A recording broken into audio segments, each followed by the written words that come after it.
Next పేదలకట 3 రంగుల కార్డులట.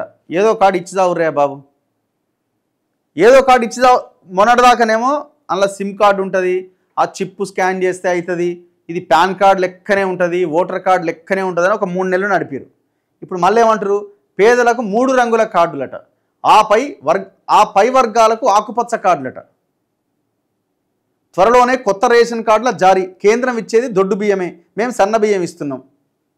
First ఆ ఏదో కార్డు ఇచ్చి పాటు చేయొచ్చు కదా. ఇందులో కూడా రకరకాల ప్రాబ్లమ్స్ ఉన్నాయి. దారిద్ర్య రేఖకు దిగువన ఉండే వర్గాలకు 3 రంగుల కార్డులట. అంటే ఏంది 3 రంగులు అంటే ఆకుపచ్చ, తెలుపు, కాషాయం పెట్టి ఈ కాంగ్రెస్ రంగేస్తారా ఎట్లా కార్డు మీద? ఎగువన ఉండే వారికి ఆకుపచ్చ రంగు రేషన్ కార్డులు ఇస్తామని పౌర సరఫరాల శాఖ మంత్రి ఉత్తమ్ కుమార్ రెడ్డి ప్రకటించారు. ఇంతకుముందు పింక్ ఉండే కదా, పింక్ తీసేసి ఆకుపచ్చ కలర్ పెడుతురా. కార్డుల ముద్రణ కోసం టెండర్లు పిలిచాం, త్వరలోనే కొత్త కార్డులు ఇస్తాం. త్వరలో అంటే ఏంది? త్వరలో అంటే 2 నెలలు, 3 నెలలు, 6 నెలలు, లేదా ఎలక్షన్లకు ముందు, అంతేనా? రాష్ట్ర జనాభాలో 84% మందికి సన్నబియ్యం ఇవ్వడం దేశ చరిత్రలోని గొప్ప కార్యక్రమం. Very good. కేంద్రం మనిషికి 5 కిలోల దొడ్డు బియ్యం ఇస్తుంటే తాము 6 కిలోల సన్నబియ్యం ఇస్తున్నాం. రాష్ట్రంలో దొడ్డు బియ్యం ఇవ్వడానికి 10,600 కోట్లు ఖర్చు అవుతే 3,10,00,000 మందికి సన్నబియ్యం కోసం 13,000 కోట్లు వెచ్చిస్తున్నాం. గురువారం జలసౌధ నుంచి మంత్రులు, ఎంపీలు, ఎమ్మెల్సీలు, ఎమ్మెల్యేలు, కార్పొరేషన్ల చైర్మన్లతో ఉత్తమ్ వీడియో కాన్ఫరెన్స్ నిర్వహించారు. మార్కెట్లో 40 రూపాయల కిలో సన్నబియ్యం కొనుగోలు చేసి పేదలకు ఉచితంగా ఇస్తున్నాం. గతంలో ఇచ్చిన బియ్యం 80 నుంచి 90% దాకా పక్కదారి పట్టింది. ప్రస్తుతం ఇస్తున్న బియ్యం 100% సద్వినియోగం అవుతుంది. ఇంత గొప్ప కార్యక్రమాన్ని విస్తృతంగా ప్రజల్లోకి తీసుకెళ్లాలి. ఇక ఏ రాష్ట్రంలో పండినంత వరి ప్రస్తుతం రాష్ట్రంలో పండుతోంది. 10 ఏళ్ల బీఆర్ఎస్ హయాంలో ఉమ్మడి ఏపీలో కూడా ఈ స్థాయిలో ఉత్పత్తి రాలే. రాష్ట్రంలో వడ్ల సేకరణ కోసం 8,209 కేంద్రాలు పెట్టాలని నిర్ణయం తీసుకున్నాం. ఇప్పటిదాకా 2,573 కేంద్రాలు తెరిచాం. ధాన్యంలో తేమ 17% పైన ఉంటే కొనుగోలు చేయబోమని చెప్పారు. ఇట్లా ఈ రేషన్ కార్డుల మీద వీళ్ళ కథనం రాసి చూడండి. ఇది గ్రౌండ్ రియాలిటీ. రేషన్ లీలలు. ఇష్టారాజ్యంగా, ఇది స్వేచ్ఛా పేపర్లో వచ్చింది.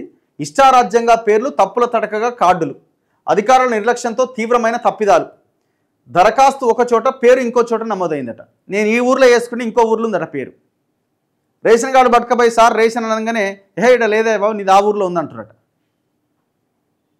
పేర్లు తొలగించమంటే ఉన్న కార్డు తీసేసిరట. చూడు మన సినిమా ఇట్లుంటుంది. పేరు తీసేయరు నాయన అంటే ఉన్న కార్డు మొత్తం కూడా వీకిండట. అత్తగారింట్లో చేర్చమంటే తల్లిగారింట్లో చేర్చిరట. ఉన్నతాధికారుల పర్యవేక్షణ లోపం, లబ్ధిదారులకు శాపం. ప్రజాపాలన దరఖాస్తుల నమోదులో అనేక తప్పులట. ఎందుకు ఇది? హడావుడి చేయడం. లోకల్ బాడీ ఎలక్షన్స్ వస్తాయి, టక్కా రేషన్ కార్డులు ఇవ్వాలి అని ఒక హడావుడి చేయడం.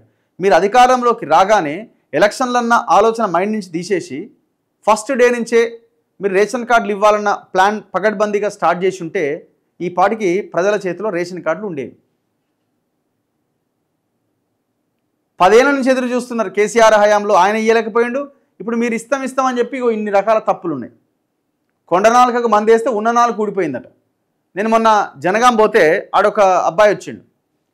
రాజీవ్ యువ వికాసం కింద లోన్లు ఇస్తున్నట్ట కదన్న, ఇప్పుడు అప్లై చేసుకోవడానికి నాకు అవకాశం లేదు అన్నారు. ఎందుకు? రేషన్ కార్డు లేదా అంటే, రేషన్ కార్డు ఉండే, నేను యాక్చువల్గా మా అమ్మా నాన్నతో పాటు ఉండే, నేను సపరేట్ చేసుకోవాలి సార్ ఏం చేయాలని అడిగిండట. ఇందిరమ్మ ఇంటి కోసం. ఏ బాబు నువ్వు ఇంట్లో నుంచి డిలీట్గా కొత్తగా అప్లై చేసుకో, కార్డు వస్తుంది అన్నట. అందులో నుంచి డిలీట్ అయిపోయాడు. కార్డు లేదు, కార్డు వచ్చింది లేదు, సచ్చింది లేదు. అందులోన్నా ఇక్కడ లోన్ వచ్చేది.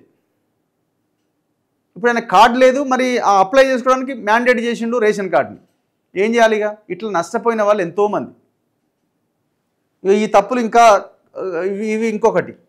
కొంతమంది ఏమంటున్నారంటే అధికారులు కొంతమంది కావాలని చేశారన్న ఆరోపణ కూడా ఉన్నది.